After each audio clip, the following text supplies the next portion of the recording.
And God says to us the most encouraging words possible. My child, nothing is out of my hands. All things are in my hands. You need favor from other people. If it fits your ultimate good, then worry not.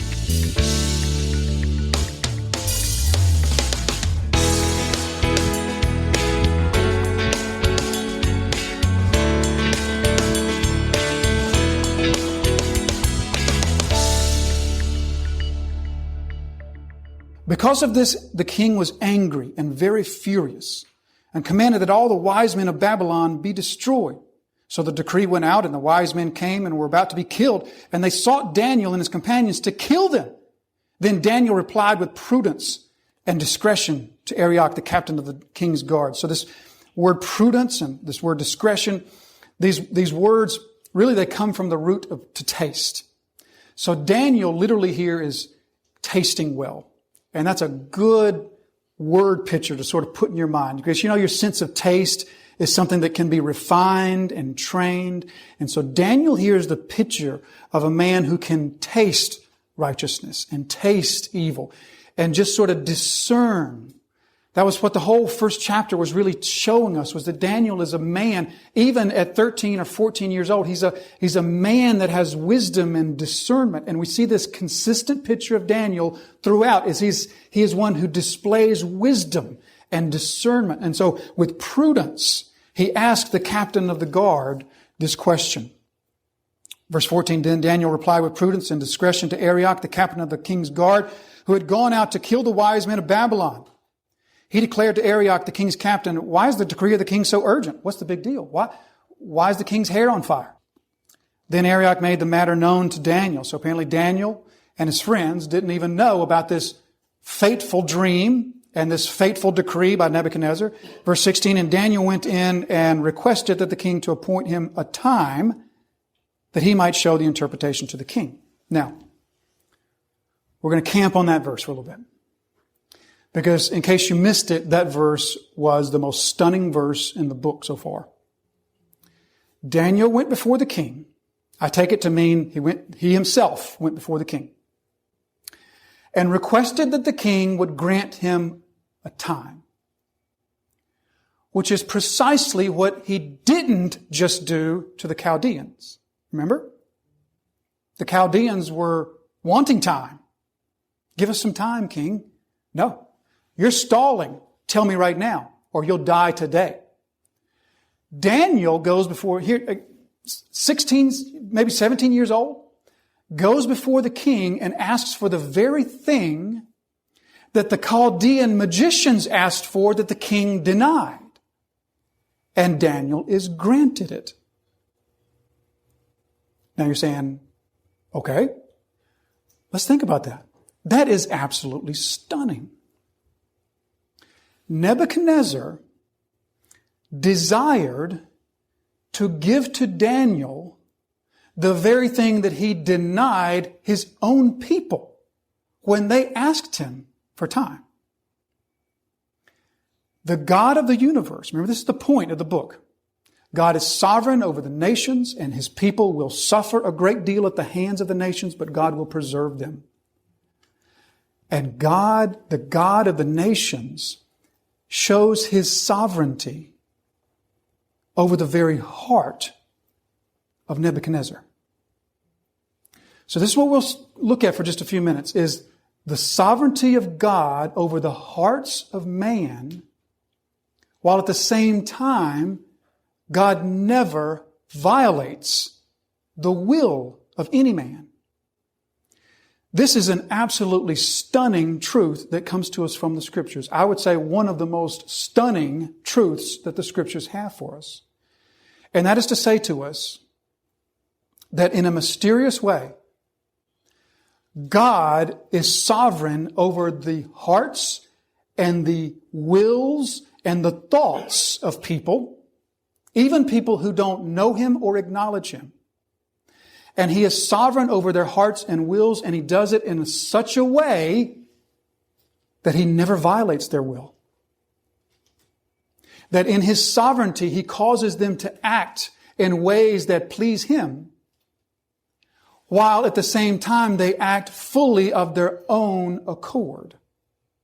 Now, if that sounds like something that I'm just saying because I want you to believe that, let's look to the Scriptures and see if the Scriptures actually say that. And what we'll find is a plethora of scriptural evidence that teaches us the very thing that I just articulated to you. Just some of the places, there are many more, but just some of the places. I want to begin from Proverbs chapter 21 and verse 1. Proverbs 21 and verse 1. The king's heart is a stream of water in the hand of the Lord. He turns it wherever He will. That's pretty plain. The king's heart is a stream of water in the hand of the Lord. He turns it wherever He will. Now, it's interesting to me that the proverb writer chose the king as his illustration.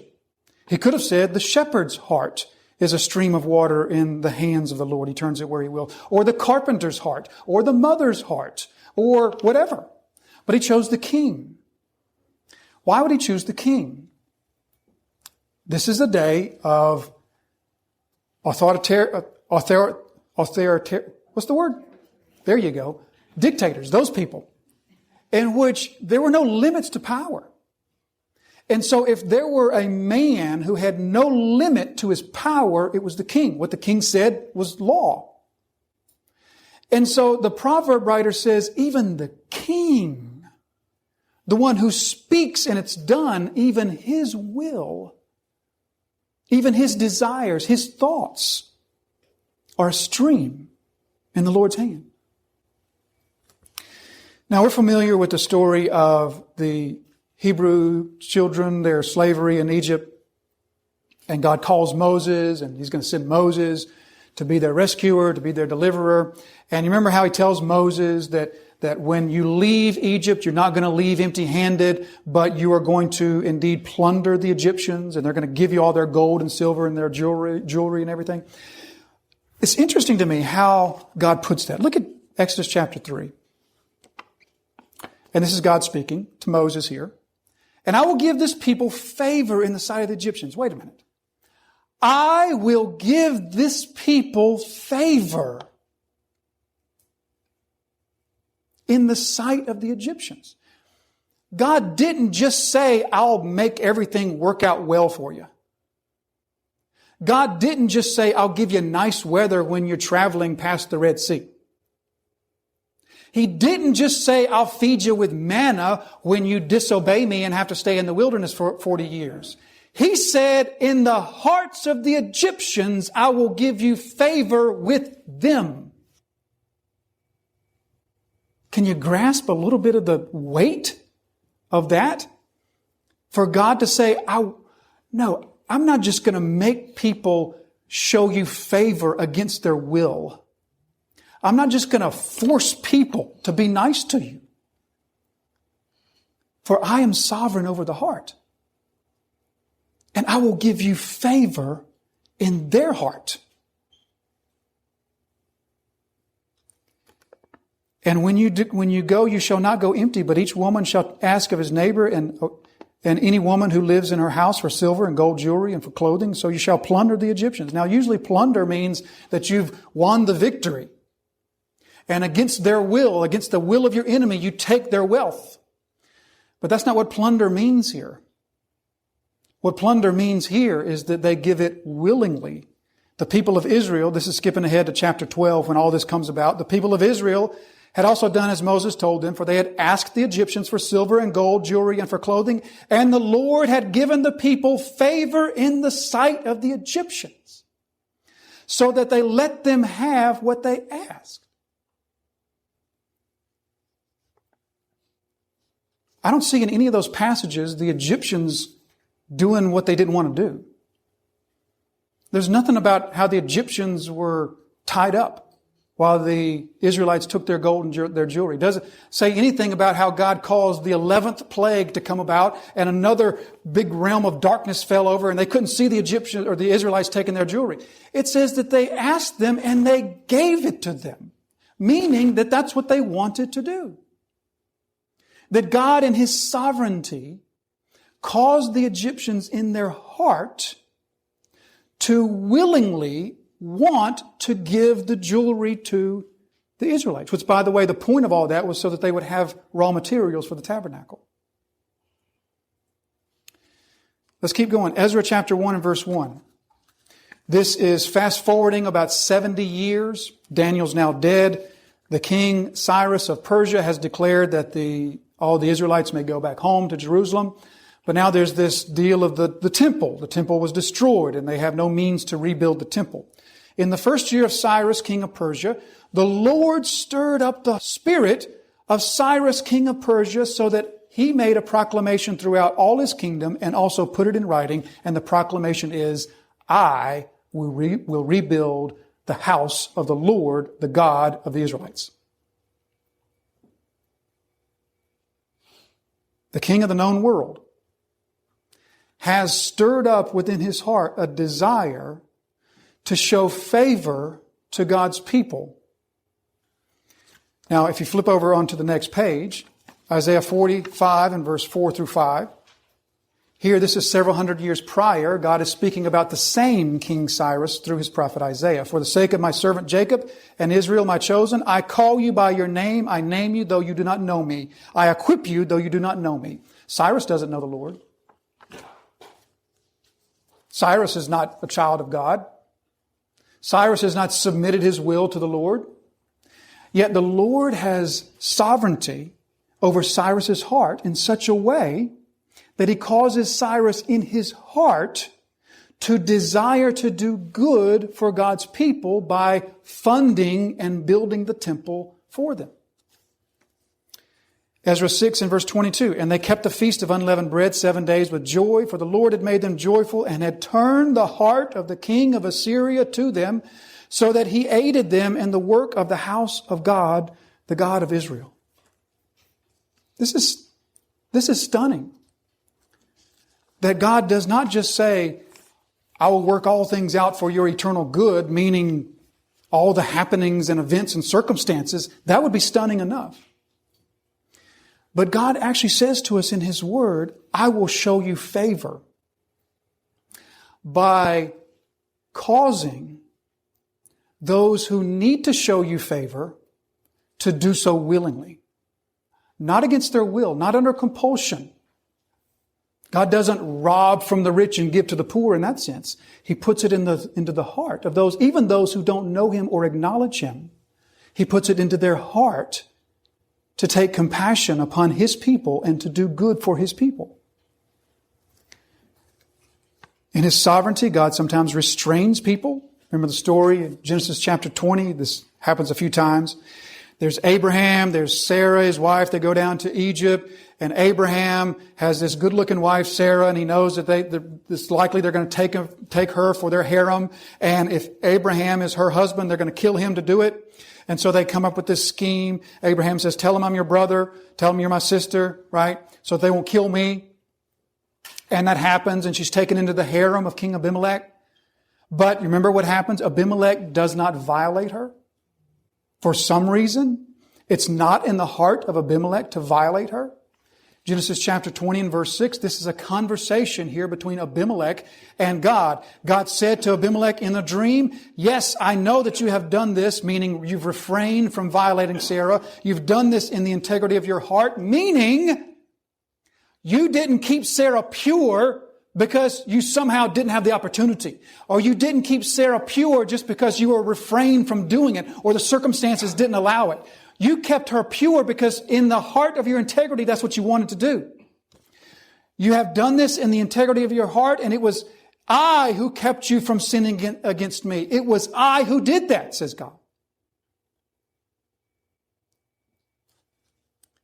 In His sovereignty, sometimes He makes people stubborn. Deuteronomy 2 and verse 30, but Sihon, the king of Heshbon, would not let us pass, for the Lord your God hardened his spirit and made his heart obstinate, that He might give him into your hand. Or Joshua 11 and verse 20, for it was the Lord's doing to harden their hearts, that they should come against Israel in battle in order that they should be devoted to destruction. Now, God is showing this amazing sovereignty to cause favor in the hearts of people towards His children. So obviously we see the connection. Daniel has been shown great favor by Nebuchadnezzar. And it wasn't the first time. Remember back in chapter 1, verse 9? And the Lord gave favor to Daniel with the chief of the eunuchs. So Daniel has been shown this favor, not just from God, but from people, from the king, from Nebuchadnezzar. I wasn't reading lines into any of that, was I? I wasn't seeing something that wasn't there. Was that plain to all of us? That God plainly says, I'm sovereign over the heart. And I will stir the heart of people when it fits my purpose. I will stir the heart of people, even people that don't know me. I will stir their heart to do good to you. Now, we have a problem with that, don't we? And the problem is nobody wants to think of themselves as a robot or a puppet. We don't want to think of ourselves just, there's this God that's got puppet strings on us, and when we do good things, it's because He's moving the strings and all. We don't want to think like that. The Bible never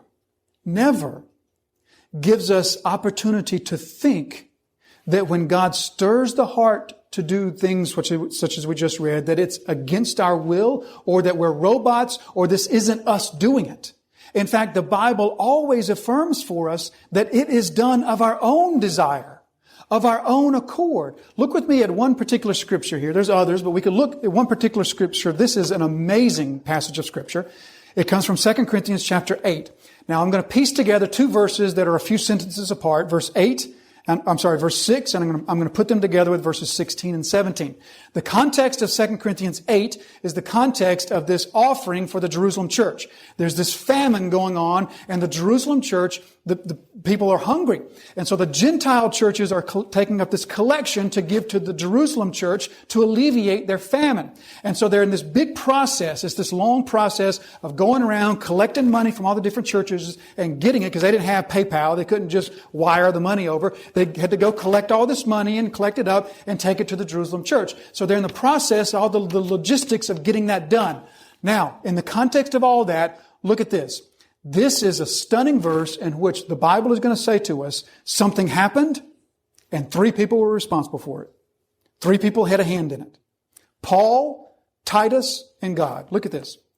Accordingly, we urged Titus that as he started, so he should complete among you this act of grace. So in other words, Paul says, me and my brothers and sisters here, we urge Titus. Titus, come on, you started this work of grace. Now, don't drop it. Keep going with it. See it through. So we urged him. We encouraged Titus to continue with this act of grace. But thanks be to God, who put into the heart of Titus the same earnest care I have for you. So Paul says, we urged him. We encouraged him. Titus, see the thing through. But it was God who actually worked in his heart and put that desire into his heart. Yet, for he not only accepted our appeal, but being himself very earnest, he is going to you of his own accord. Wow. So Titus is going to see this thing through. Why is he going to see it through? Well, for one, Paul and his friends urged him. For number two, God put it in his heart. God stirred in his heart to give favor to those people that were in need of this offering. But clearly, Titus did it of his own accord. God never violates the will of man. We do what we want to do. We do what we desire to do. But God, in His sovereignty, will stir into the hearts of people to show favor to His people, or sometimes disfavor to His people, when it meets God's ultimate purpose, which is Romans 8:28, the ultimate purpose of our good. Now, why do we take so much time to go through that? Well, first of all, the passage really demands it. Because twice now, Daniel has been the recipient of favor from people who don't even acknowledge God. But here's the real reason that we really need to kind of camp on this. I'm guessing that your life is like mine, that over and over in your life, you are in situations in which you really need something from somebody else. You really need this boss or this coworker or this supervisor to do this or give you that letter or send that reference or fill out that form. Am I right? Am I also right that in our fallen minds we tend to think of the sovereignty of God as stopping when it comes to the will of other people? That somehow God is sovereign over all things except that. And so when we come up to face with those situations in our life in which we have this desperate need, but we need somebody to do something, then for us, don't you kind of feel like, oh, well, sort of out of everybody's hands now until that person decides to do this, or maybe he won't decide to do this. And God says to us the most encouraging words possible. My child, nothing is out of my hands. All things are in my hands. You need favor from other people. If it fits your ultimate good, then worry not.